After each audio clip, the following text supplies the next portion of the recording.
First of all, thank you very, very much for being here this evening and for sharing this experience with us all. Secondly, I also want to thank Maria Martinez and Brianna Feliciano for having written the grant that was able to bring this history to us. I don't know if you're aware, but in 2008, the then Senator Barack Obama made an effort to proclaim Cesar Chavez Day as a national holiday. And it didn't happen, it still hasn't happened, but there's efforts that are still continuing. However, on March 28th of 2014, he was able to proclaim March 31st as Cesar Chavez Day. Again, it's an optional day for folks to take off and such, and in California, it's been observed since 1995. So once again, when I asked Maddie about this project, how do you want me to do it? She said, well, you figure it out. So I did. Well, one way is you can take the snippets, you can take bits and pieces, and I can explain them and talk about this and that. But I figured, no, that's not good enough. So what I did is I assembled a transgenerational panel of individuals that I've asked them to share on their experiences from the recollection of their living of this history and how they believe this history is pivotal and very important for our history in this country. First of all, what a powerful, powerful presentation and movie that we've just seen. Every time, it's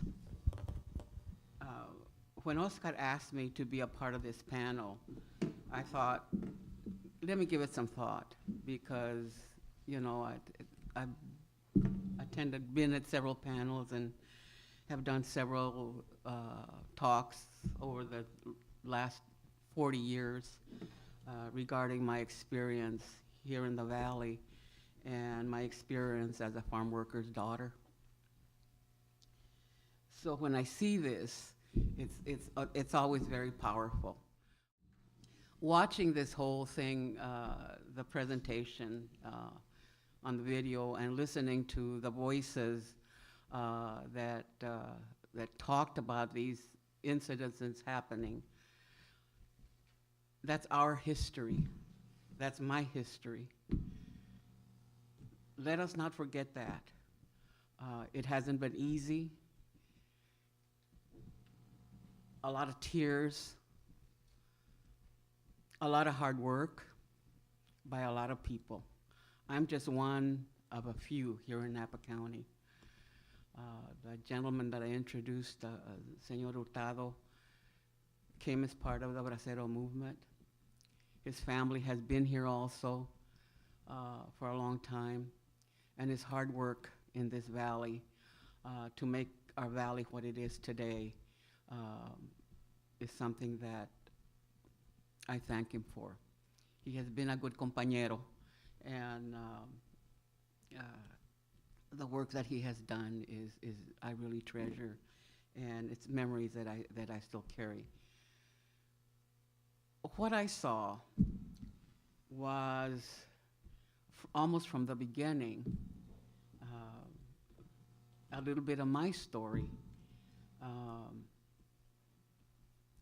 Growing up in the early 30s with a farm worker father and mother who worked so hard. And like I said, when Oscar asked me to be a part of this panel, I immediately thought of them.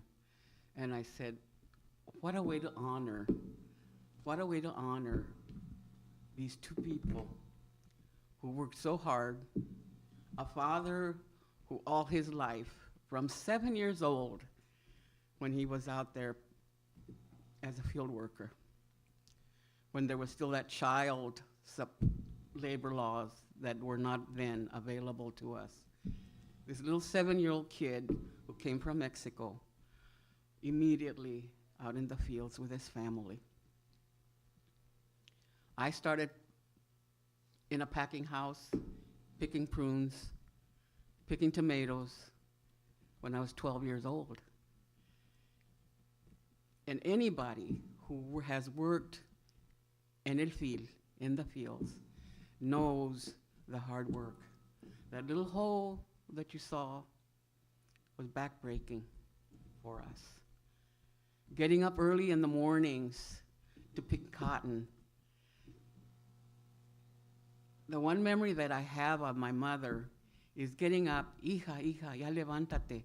4 o'clock in the morning, we were just, trying to, it's time to help me make the tortillas. Time to make lunch. For women at that time was doubly hard for women who worked in the fields. For the mothers who had to get up so early to get their kids up, to get the lunches made.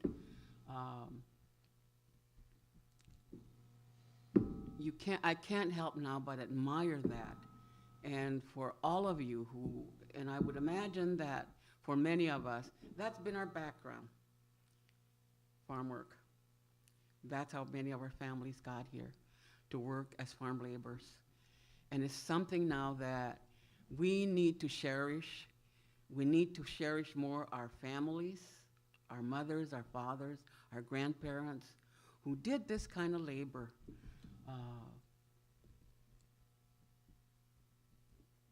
A lot of the issues that were discussed, I went through. I couldn't remember until, I think I was talking to Betty earlier today, my mother talking about those trains that during the Depression that came around, loaded up people from Mexico. One of my aunts was in there. She had just married, I think a few months before that, had married a young man from Mexico.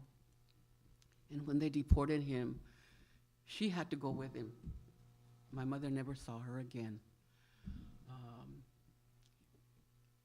And as my mother recalls in her discussions about seeing those trains and seeing all those people getting on those trains and being taken to, she didn't know where they were all taken. But anyhow, her sister, Mary, was in that train. And my mother never saw her again. They never had the money to either, or being afraid to go back to Mexico to visit family and then coming back. And that's, when I saw this again, it reminded me of my mother's story about that sister that went on one of those trains. My daughter, when you saw what happened in LA, Olivia, in the 1970s, I guess, there were several young people from Napa who went to that march in Los Angeles. And there we were, when this happened, when we heard that Salazar had been shot and some of the people had died. Here was I, God, my daughter's out there, and the mothers whose other kids, and Luis Flores' son, I think, had gone on that bus. Several young people from Napa High, had gone on that bus to Los Angeles. And, here we were just, what's happening? All we could know was that Salazar had been shot, people had been killed, the police were out in force, and our kids were out there. I remember at a conference in Albuquerque, one of the first conferences that I went to. At that time, of course, you're talking about Tijerina, the names that I can't forget now, La Raza Unida Party. A lot of the names the people, the activists that were when they're in that film, came to our conference and talked to us, the people who were in the conference. Tala de Winter was at that conference with me in Albuquerque. And so we got to hear some of these speeches about their activism, what was happening in their areas, in their towns, in their counties, regarding the lack of education. When you saw those pictures of Cesar's family in that little bus, in that little car, I looked at it and I said, I've seen that picture before. It's mom and dad and us who were in that, that's the picture that I have in my mind of what we look like going, through the different fields. I'm rambling a little bit because of the time, and I know, I'm trying to after seeing the film, trying to remember some of those things. And I think I was probably, that's why they choose an older lady to be here because of those memories and the memories that I carry with me. And like I said, some sad and some happy. But I think the memories of marching from Yountville to St. Helena in support of the farm workers and Cesar Chavez are memories that, you know, I have some of the pictures up there that I cherish, that I carry in my heart. Meeting Cesar, shaking his hand, meeting Dolores, shaking her hand, and realizing at that time that I knew something was happening. That if you didn't join, if you didn't participate, if you didn't take part of what was happening during the 60s, the 70s, and the 80s, I thought it was really unfair that people had to get involved. And families who, here in Napa, who were working still out in the fields, who were still marching, a lot of them have passed away since, but being tossed rotten tomatoes, eggs, being called communists, and all of us waving our flags and walking proudly, you know, because of who we were and what we were about and what we were going to be doing.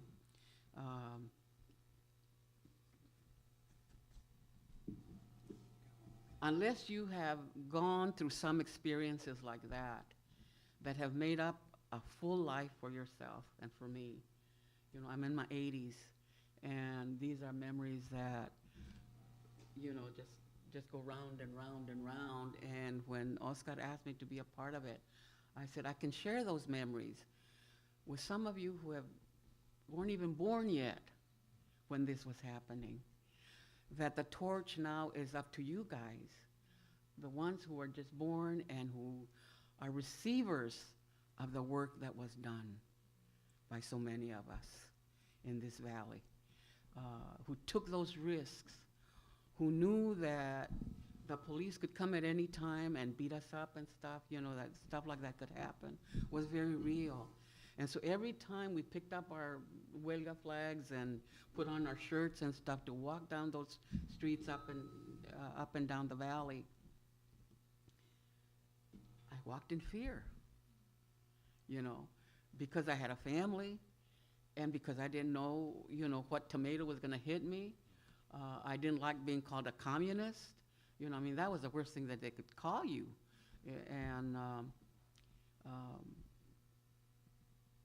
but it was a fear and a risk that many of us took on, including the Hurtado family, the Ceja family now, all of us at that time, who dared to take that risk, who dared to dream the impossible, who lived in those shacks, whose teachers told us, why go to school?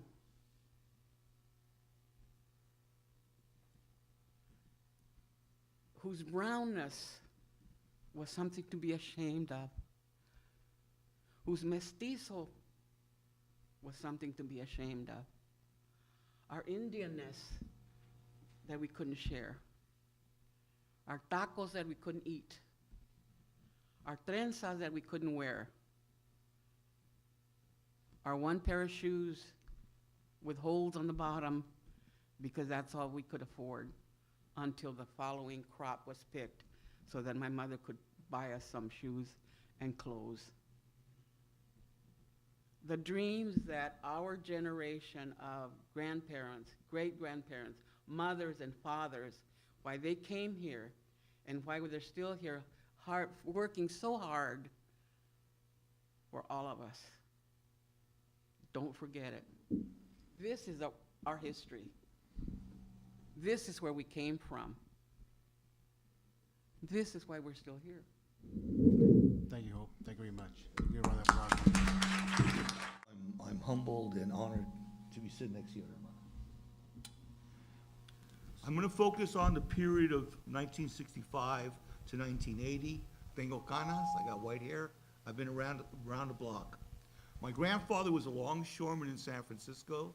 My grandmother was a seamstress in the North Bay. So I'm born from the North Bay, but I'm gonna give you an urban experience, my experience. That one gentleman they showed us, the Montezuma Esparza, went to UCLA as a filmmaker. Anyway, so that's a time frame. So what's going on in that episode? You know, you have the civil rights that are going on and had been going on. You have the assassination of John and Robert Kennedy, Martin Luther King, Malcolm X, and raza such as Junior Martinez, who was with the Crusade of Justice, and Ricardo Falcón. I had the great honor of actually shaking hands, that's how old I am, with Robert Kennedy. The brother came down in a caravan going through East LA back in the day. And that was the same week he was assassinated. Support for the poor, mostly Mexicano and Filipinos. Workers, if you ever have an opportunity to be at Sonoma State, go to the Schultz Library, and on the bottom floor, you'll see a beautiful mural with Cesar Chavez and the Filipino group right behind him. There was many days of riots. In 1965, I borrowed my father's car and went down to the LA riots. I'd never seen so many guns and armored tanks in my life. Yeah, I got grounded. The walkout of Raza students demanding a real education. The myth of the sleeping giant. That is a myth. That is a myth. We're no sleeping giant. Our ancestors, our parents, our children speak when it's necessary, but we're raised to be respectful of the authorities. Personal history. Okay, well, you saw that riot in Laguna Park, right? Well, my parents and siblings, they were there. That's the first time. My father was a Marine. First time he had ever seen anything like that in his life. Remember you were saying, comunistas. I used to be a long hair freak. My dad came out with garden shears one time calling me a communist. I wasn't a communist, but I was voicing our rights. Okay, so there were many demonstrations, some, yes, were violent. Like what my hermana said, Ruben Salazar was killed in a bar, the Silver Dollar, right down from I lived in East LA at the time. And it was sad. I was an undergrad at UCLA, a Chicano I went to a community college, East LA Community College. He's the one who got me into UCLA because at that time of era, because of the civil rights, people like me and like you were allowed. We didn't know we could go. I didn't know I had a GPA how would I know? Nobody in my family ever went to college. And these are the same struggles that our children face today. Anyway, I went, I worked with La Gente newspaper. We had a distribution of 50,000 newspapers throughout LA and on the campus. And so I have a great fond of writing. We were able to, I was with the Brown Beret, the occupation. Some people don't know this. There was an occupation of Catalina Island by the Berets. I was there with them. We started boycotting for the UFW because we were in an urban area. We would boycott Safeways. I went various times to Delano. You know, I took some photos. You can see that one right there with the Aguila. That's what Cesar on there. And that's the newspaper La Gente. And you know, even across the world, you could hear about it at that moment. There was an SLA. Some of you are old enough to remember the SLA. There was an uprising. There was a shootout. I was in journalism. I went to the shootout. There was failed attempts. We tried to incorporate through La Raza Unida, tried to incorporate East LA into a city because we had no rights in the city. It was failed. We lost, but we tried. So we had correspondence with international movements for the Middle East, Chile, Cuba. I helped bring Cesar Chavez to Cal State Fullerton. I used to work at Fullerton, okay? I mean, because the brother had the message of love, helping people, but of love. I went to political trainings at the Crusade of Justice with Corky Gonzalez.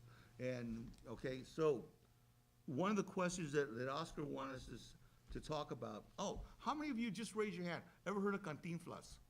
Just raise your hand. I had the great honor of interviewing Cantinflas in LA.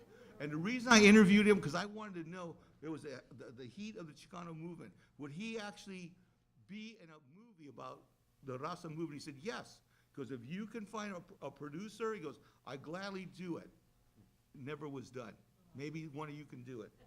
All right, so, anyway, there was the first Chicano ever elected at UCLA student body, Mr. Munoz. He was also in charge of the Chicano moratorium at the time.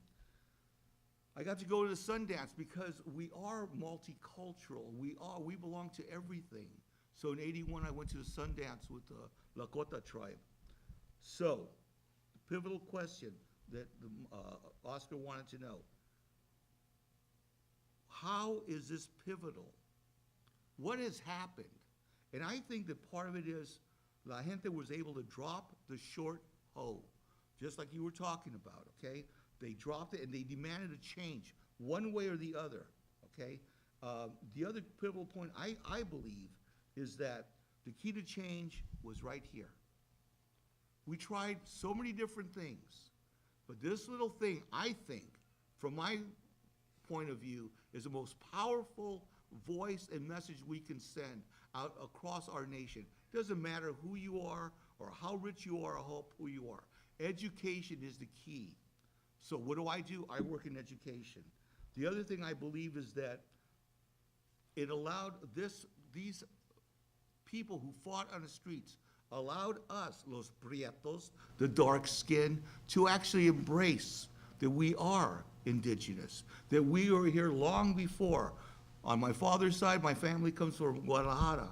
On my mother's side, I belong to the Pala Nation. We've always been here. It doesn't matter what the frontera is or how big a wall is. Those things don't matter. We've always been here and we're always going to be here. Finally, I think what this demonstrates is it shows this period of history shows the multiple sides of our history. And that again, education is the most important and valuable weapon that all people have. Gracias. Thank you, sir. I was just reflecting as I was listening to Jose and Hope. Back in September, I gave a talk at Napa Valley College around education and our Chicano youth here in the valley, and I was there early with two of my compañeros, and they were helping me set up, and and I was feeling all kind of a little bit nervous about the talk and stuff, and then I looked outside and I said, that's Hope Lugo. And I looked at Yolanda and I'm like, do you think she's coming to my talk? And then I got really nervous, because they were like, yeah, she's coming to this talk because you're doing a talk on Chicano, education and so forth. And so, I just want to say that because now I'm sitting here next to Hope, and talking about our history. And Hope and Jose and Oscar created me. And I'm a product of this time. I'm truly a product of this time. And my dad and mom I think my dad and Jose know each other probably, because my dad was doing the same things that Jose was doing. He was just doing it up here in the north. And so I just want to say that. I just want to say thank you for creating me. And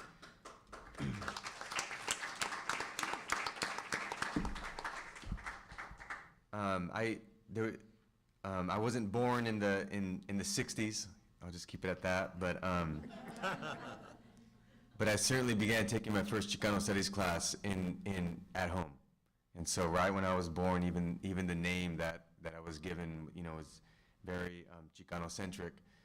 And my parents, both my mom and dad, my mom being first generation Chicana and my dad being an immigrant from the Philippines, who quickly began to identify as a Chicano because he was embraced by the Chicano community. They both walked with Cesar. They both stood in front of Safeways and boycotted grapes.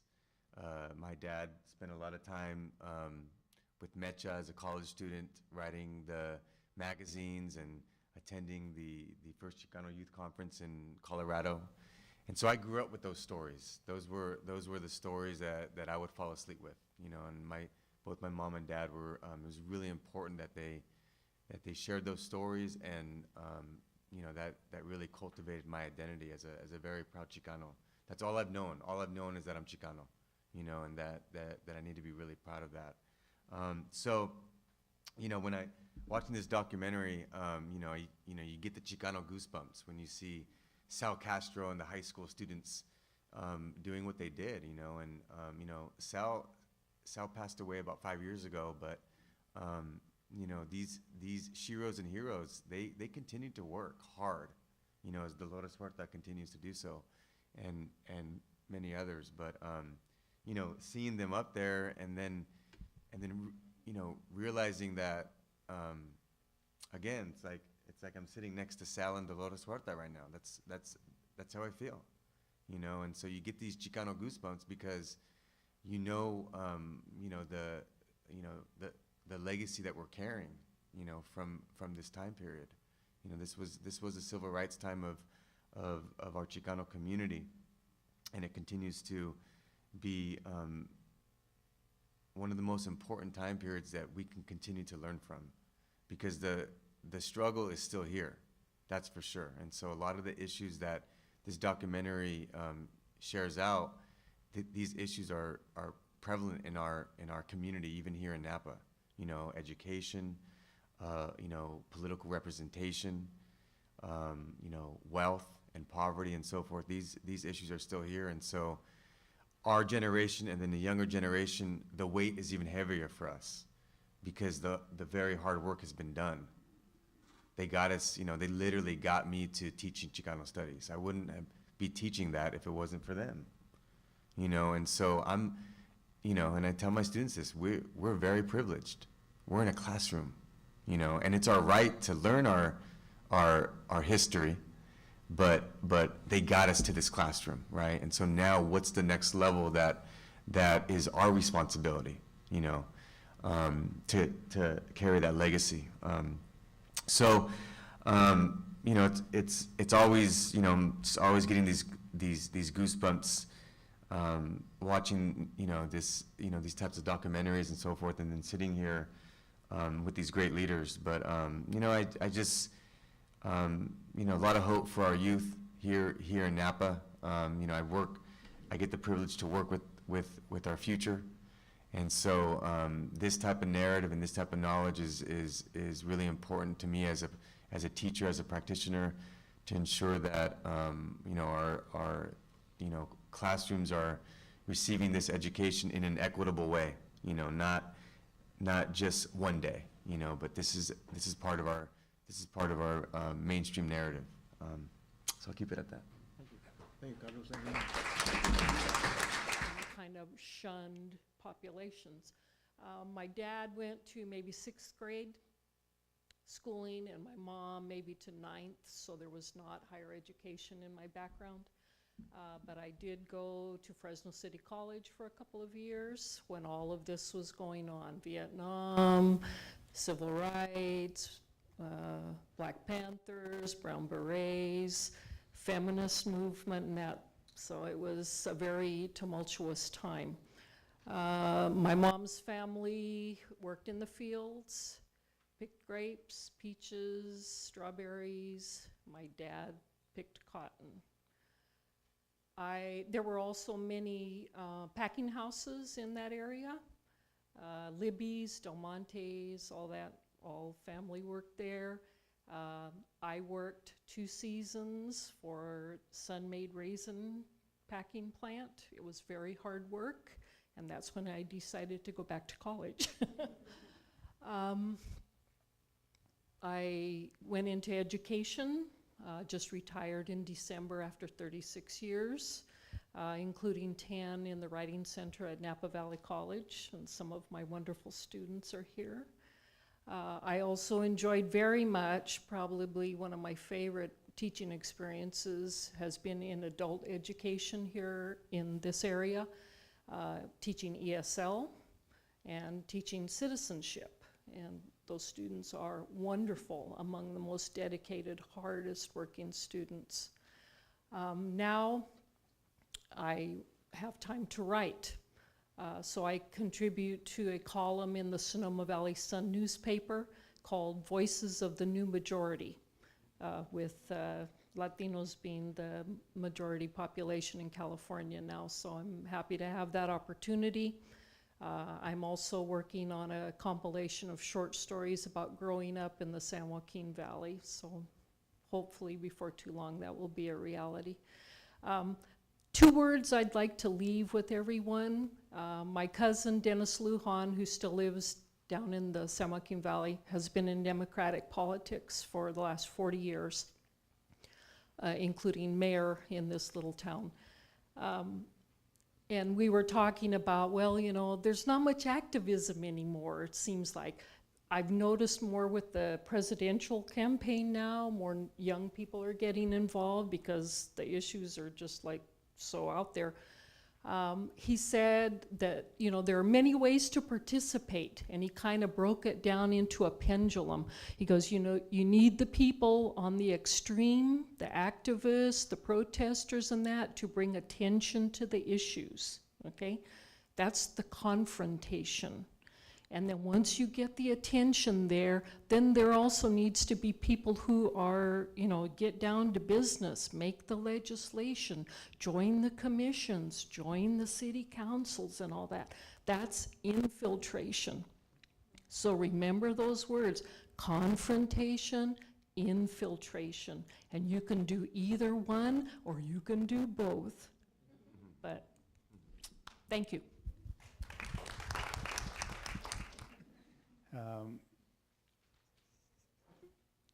Oscar and I, you know, when we see these things, it's really raw for me because we kind of live through a lot. And one of my friends, I went to UC Davis. I got my degree at UC Davis, and some of my friends at Davis would say, "Well, you know, you lived in St. Helena." I mean, even my wife doesn't believe that there were, you know, the hard knocks at St. Helena, but we lived through some pretty harrowing experiences.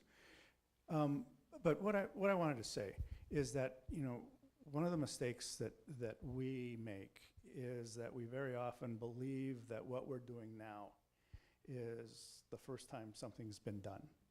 And I remember sitting in a meeting, and my good friend Hope Lugo was there, and somebody got up and said, "Well, why do we call it the Hispanic Network? Why, that's so," and I was just horrified because we called it that because that's what it needed to be called when the organization was formed. And, you know, applying 2015 sensibilities to something that took place in 1982 sometimes doesn't work. And we need to remember that our community is evolving, that we need to evolve as a people, as a group, we need to evolve as a political organization. I happen to be a political geek. I enjoy serving the community. I enjoy running for office. I enjoy more winning than I do not. Certainly, I would rather do one than the other. But I think that and Artie, you were there. He was there. And you know, young people, you have mentors who are willing to talk to you about what it was like, because we have experience, but we also have current day sensibilities. We know what's going on in the community. I would like nothing better than to pass the baton to the youth. We have experience and knowledge, and you know, and you're all familia, so there's nothing to pass along our help. So please, these are important. We need larger groups. We need more participation. We need everyone pulling in the same direction. So please join us whenever you can in any efforts that improve the community, because, you know, if the water rises, all the boats float, and that's what we need to do. Thank you.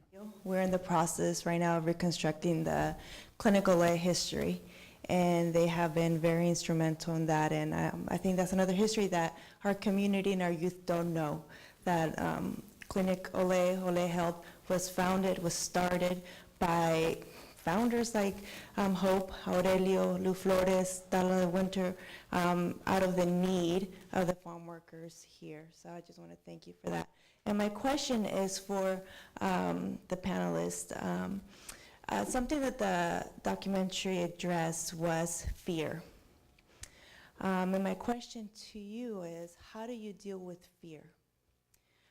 Whether it's fear before a talk, a presentation, a fear before really standing your ground on issues, your fear of balancing home and professional and activism, and perhaps fear of, sometimes thinking that you're leaving out your family because you're so invested in making a change.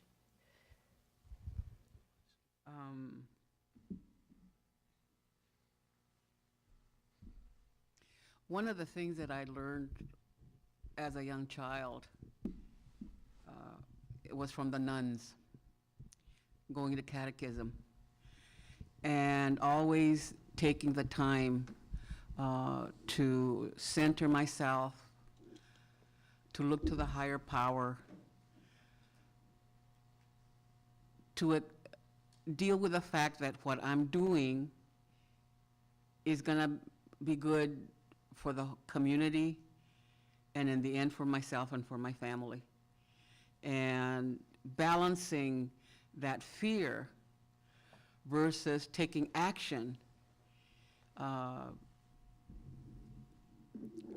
I have used those techniques that I learned early on from the nuns. And then when you do take action and you realize nothing happened, what the hell was I afraid of, And so for me, that's kind of what I do, is just center myself, the pros and the cons. Is this something that's gonna benefit the community, me and my family, or not, And being very family-oriented, community-oriented, that has, that I think that the fear dissipates. It doesn't go away because it's always there, because you never know the unknown, When we were trying to organize the families for Lugo Park up in St. Helena, I remember I had been at one of the meetings, that we had meetings for about 4 years. And we lived out on a ranch, lonely ranch out on Big Ranch Road, close to Dry Creek Road. And I was driving back in the evening from one of those meetings, and I was by myself. My husband then had gone with somebody else to the same meeting, and I was driving by myself. And I swear to this day that this car came right behind me and tried to push me off the road. I never said that to talk to anybody about it, but I knew that there was people out there that didn't like what we were doing,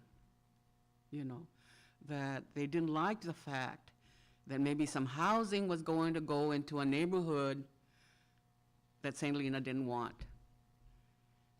And there are people who are, get angry and use their anger. And so I remember that night, coming by myself, at Dry Creek Road, there's no lights, no nothing, where we lived was out there in the ranch.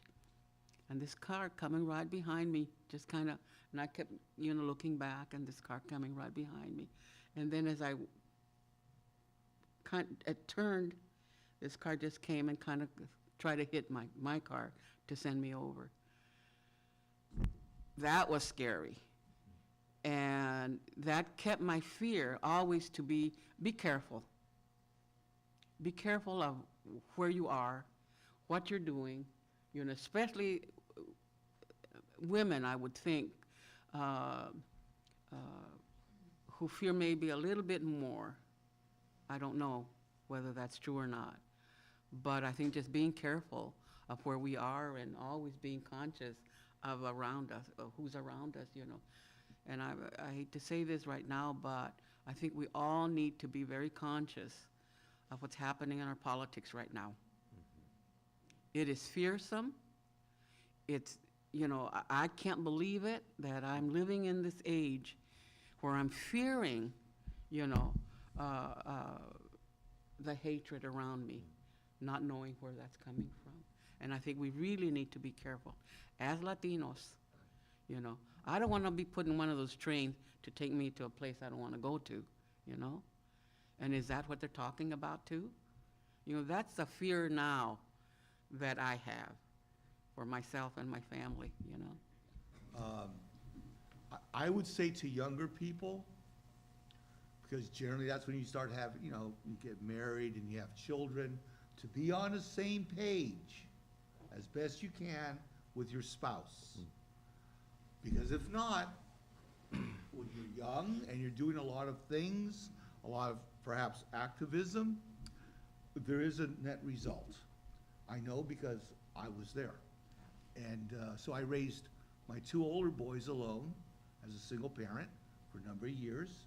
And I got very lucky, and I met my current wife, and we had 2 more. But again, I think it's important to find that balance.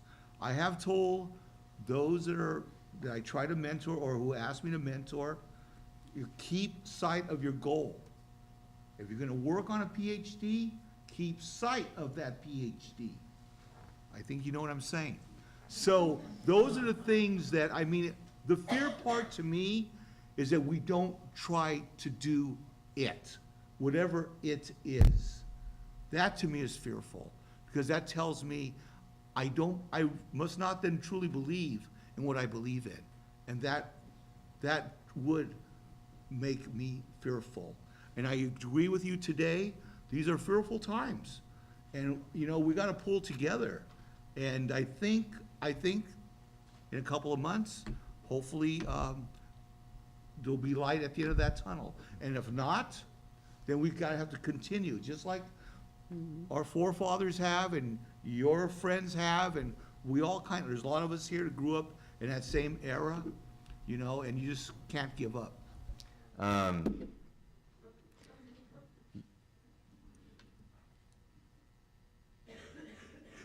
Really thinking about our ancestors, you know, and that constantly, I'm constantly grounded when I think about our ancestors. It just grounds me. It grounds me in purpose. I'm like, okay, we're gonna do this because our ancestors are telling us to do this, because this is what they would do, you know. You know, I know it's not like a concrete strategy, but for me, that's very helpful, you know.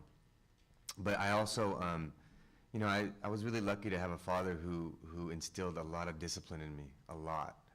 And I always look back now, I'm like, I'm so glad he did that, you know. And I was one who got suspended a lot in middle school and high school, a lot. The administration did not like me, you know, and I knew that. And my dad was always the one who would pick me up. And there were times where he would be really upset with me because it was my fault. And then there was other times where he would say, good job, because he knew it wasn't my fault. And so we would talk for literally 3 or 4 hours, and he would talk about how there's gonna be times when you're gonna do something because you're fighting an unjust, but you're gonna pay the consequence. And he instilled in me that I still had to do it. I still had to fight back, you know? And so my dad validated my reasoning of getting in trouble, you know, but he made sure to talk about purpose, you know, like what was the purpose of this and so forth. And so for me, it's constantly reminding myself of the purpose of the political limelight that we're in, you know, there's major purpose right now, you know, that you know, we gotta pick our voices up, you know, and move our feet, because Donald Trump is loud. he's got every media network they are drooling over him for his voice. And so we got to be loud, you know. We got to be loud, you know. And so that's purpose, right? We know what his purpose is, and so we know what our purpose is, you know. So. Here that I have is something that I heard this morning on the news as they're going to work. There's an organization of agents that patrol the borders of the United States. And it's a group of about 16,000 or so, a bit more than that. And so they've had the practice of not verbally or not overtly throwing their support behind a candidate, either president. And this morning it was said that they broke rank and they actually threw their support as a group, this 16,000 plus, for Donald Trump. That's scary. Also, what's scary is that when we had the elections here in Nevada, the primary, 40% of Latinos in the state of Nevada voted for Trump. So those two situations give me a great amount of fear, because what I'm seeing is that we all believed at one time that all Latinos believed in the same process. We all believe in the same party. We all believe in a lot of things that are common to all of us. But it's obvious to me that that's not happening. We are, in fact, breaking ranks within ourselves. And so how am I going to deal with that fear? I don't have the faintest idea. What I am going to do is I'm going to make certain that my children and my grandchildren understand that, again, you need to be very careful. You need to understand that not everyone is going to be the same as you, but just be careful and follow your own belief and your own heart. Forget them. You know, so I always tell my students, they know that I have their back no matter what. So when they're ready to do something, they know they can call me up or shoot a text saying, I need you to be here to support, you know. And so just you have your people who have you, and just constantly keep them close when you're about to move and make a move in your work, you know. People there speak 4, 5, 6 languages. I see any language that one can pick up, falo Portuguese. They're all good, because one day we may be somewhere and somebody starts rapping to us. It's like, wow, you mean you don't speak English? Because not everybody will and does speak English throughout the world. But all the languages are good. I just want to go back, though. That's how I perceive music. It is a language. You know, oftentimes it's easy for us to fall into a binary of it's either got to be this way or this way, you know, when language is critical, and music being the language of the world, because everyone understands a beat, you know. But language is really important to our culture, you know. And so me, for example, for the rest of my life, I'm learning Spanish, because that's important for me to ensure that I'm connecting to one of my root languages, you know. And then also to remember that Chicano is a Nahuatl word. It's not English or Spanish. English and Spanish, those languages are from Europe. Chicano and Mexicano, that's an indigenous name from the lands that we're on right now. Chicano's from here, you know. And so to take that even further, and for those of our, you know, for the people who are struggling with their English, because they've just arrived perhaps, and they're speaking Spanish, really important that we help them learn English, but that we ask them to help us learn Spanish. And then, together, take a Nahuatl class. You know? Because then we're getting really in touch with our Chicano identity, you know? So. Grew up, our parents spoke to us in Spanish, we spoke to them in English. Therefore, my Spanish, I got an F in high school, and I speak Spanglish like a lot of people do, okay? My only regret is my mija, my daughter. You know, same thing. Mom talked to her, we talked to her in English. I mean, we didn't talk to her in Spanish. So now she's getting ready to graduate, and she says, damn it, Papa, why didn't you speak to me in Spanish? You know, I speak Spanglish, but that's the universal language now. Anyway, on a side note, I just wanted to just say that all the panelists are very good friends of mine. I consider them very close friends of mine. I remember Hope Lugo, the early 60s. I'm an old timer, old school. But I got to say, man, I got to share with Oscar. You know, this man here and I, we graduated the same year, Saline High School, 1972, okay? I know I might look a little younger than he does, but we did, same grade, man. And I see Oscar, I see Joe Hurtado, you know, we all went to school together. But back then, you know, the Chicano movement was strong, man, you know, and Oscar was always a leader, man. He was the leader of the pack, you know. I looked up to him as a high school junior, sophomore, senior. Oscar always kept the movement going. You know, I can remember all my homeboys and homegirls back then. I was a big jock back then, you know. I was a big basketball player, you know. So and I see my homeboys out there, you know. I'm always playing sports, you know, and these guys are always doing the movement. But I was part of the movement, man. You know, you have leaders and you have followers. Oscar was always a leader. I was a follower. But I followed him because I liked what he was doing. I believed in what he was doing. So now here I am, 62. We're all 62. We're all getting older. I got a local TV show going on, and I'm a proud Chicano, man. And my thing is I get to bring it every Wednesday night. And that's what I want to see. I don't want you guys to make it pass, man. We got to keep the movement going, you know. And if you have an opportunity to do it, do it. But I tell you what, we got 4 great leaders right there, and this is proud. And I'm really proud of the library for doing this. And that's my camera guy right there for the TV show, TJ Lacerna right there, and Raymundo, my other homeboy. So thank you very much for having this event. We're brown, we're proud, stay brown. I just want to compliment this young lady here because it's so important that our young children, our youth, participate in these type of gatherings. I know that participating in meetings that Hope, my mom, my dad went during the housing in St. Helena, I remember us going to these. We didn't know what was happening. But believe me, living by the examples is so important, and we need to encourage our youth to come with us to these gatherings. They may roll their eyes, and that's okay, because I'm sure I rolled my eyes as well, and I think my brother would probably attest to some of that stuff. But you know, it comes back to us.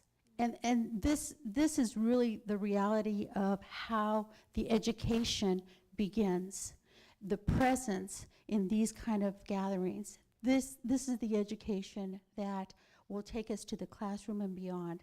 So I want to say congratulations to you.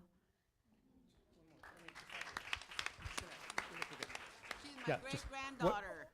All I have to add to that is that people ask us why in St. Helena we had so many people who got into activism. And I can tell you that the main reason is that we learned at the feet of the masters, that we attended all these meetings starting when we were in elementary school. And so for us to do this is like breathing. So that's what you do with your children. You get them involved early, have discussions with them about the important. My children are more radical, more liberal than their father. They make me look like Attila the Hun when we're having discussions at dinner, and I'm proud of them.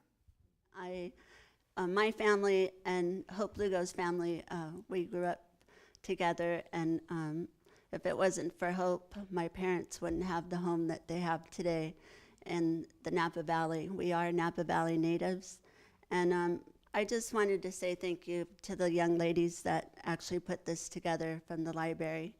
And also, I just wanted to say that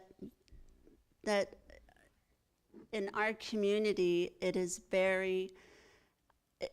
still very apparent that there's so much segregation still in our own community and our own race today. I think this film is so powerful. When I grew up in the 80s, of course, we did not have the opportunity to see this film. As educators and advocates, my question to you is, how do you see the future of our children today, and how do you see things like this coming to our schools and to colleges? That's my question.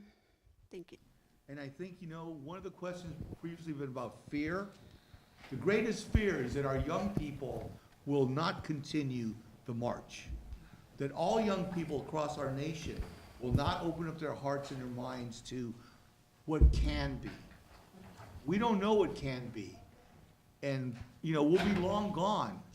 And that's the importance of this. So when you say about education, yes, it's imperative in schools, but it's also imperative at the household. It's also imperative sometimes, okay, kids, 12 hours, man, you got some big muscles there, stufas. It's also important that our children sit at the table with us, at least for dinner. You know, I think that, you know, the power, we all know this, is with mom. And where's mom? In the cocina. And so I always look at it as, you know, that's the time where we bring ourselves together, good and bad day, whatever it is, but we're together. And so I know when I'm long gone, that's my expectation of my own children and my own grandchildren. And I can tell you, somebody said, I think it was Artie, you know, how does this work out? So I have my books at home, et cetera, et cetera. I never really thought about, does this affect my children?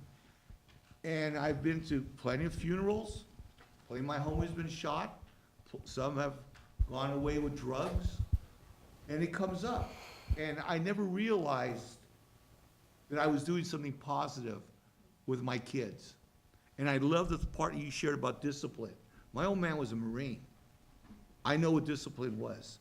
And yet, he's gone now, but it was important for me to discipline myself. You know, when Oscar emailed me or called me to be on this panel, it was a quick yes. You know, and so anytime, you know, any of my mentors ask me to do something, even if I don't want to do it, or if I feel too busy or I need a break, it's going to be a yes. You know, and that's the expectation I have with my students, that I'm going to reach out to them. You know, I have already and said, you need to do this. And the expectation is that they say yes. You know, and so if they fight it, we figure out how to make them say yes. You know, and that's part of the expectation that I think we've somewhat lost, you know. But once if they fight it a little bit, once they say yes, then they're going to fly. They get in it, and then they're going to do the work that they always do, you know. And so it's just the expectations that are set. So, Francis Ortiz Chavez, school board member. This is my 13th year, and I liked your question about how do you put away the fear when you're, you know, whatever the situation is. And speaking is not my favorite thing to do. But I always go back to Hope. Many years ago, we were somewhere, and I said, Hope, how do you do it? You're always out there speaking, and she says, I want to tell you my secret, and you didn't tell it to us today, so I just have to tell you what the secret, and this was she totally convinced me. So I pass it on to the younger group here. She says, you know, Francis, we come from the Aztecas. You know, we are warriors. We have a history. We should be very proud of it. She says, so every time I'm going to stand up, right? See, you can finish it. Come on, Hope, you can finish it. You'll do it better than I can. But she can finish it, but let me just tell you a little bit. I came to Napa County in 1973. Yes, I am getting over there. You know, I'm getting to that age. But I was very fortunate to right away get involved as a volunteer for Clinic Olé a year after it was opened. And I met my mentors. I met Tala, and I saw this lady, and I said, wow, she's a powerful woman.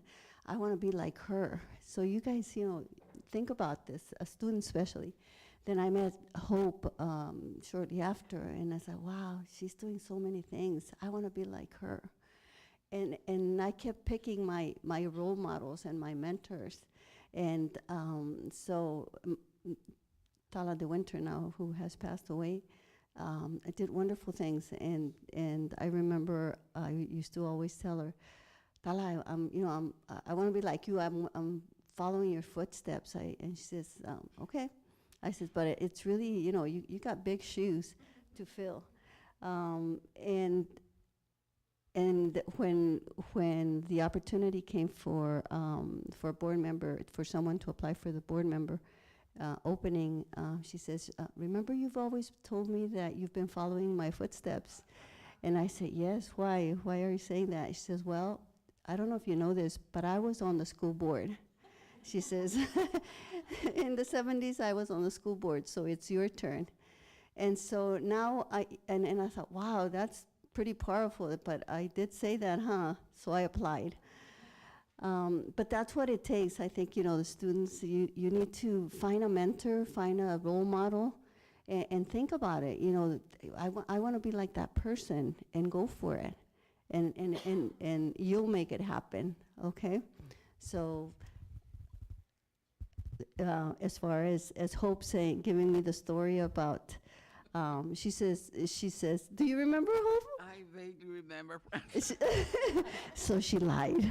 No, she says, every time I'm going to speak, she says, I take a deep breath and I pretend that I am an Aztec princess.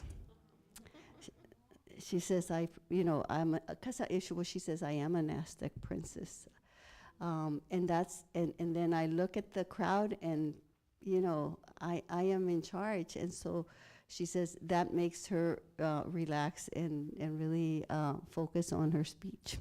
There, Hope, you are my princess. It's really hard to wrap up. It's a great conversation. Let's do this again. Let's take advantage of this grants, these opportunities, the librarians. There's a lot of spaces at the college. Let's do it again. Let's network. And thank you so much for being here and making this happen. And let not be this one thing. Let's continue it. And we're an email away, a call away. We're neighbors, right? So thank you so much.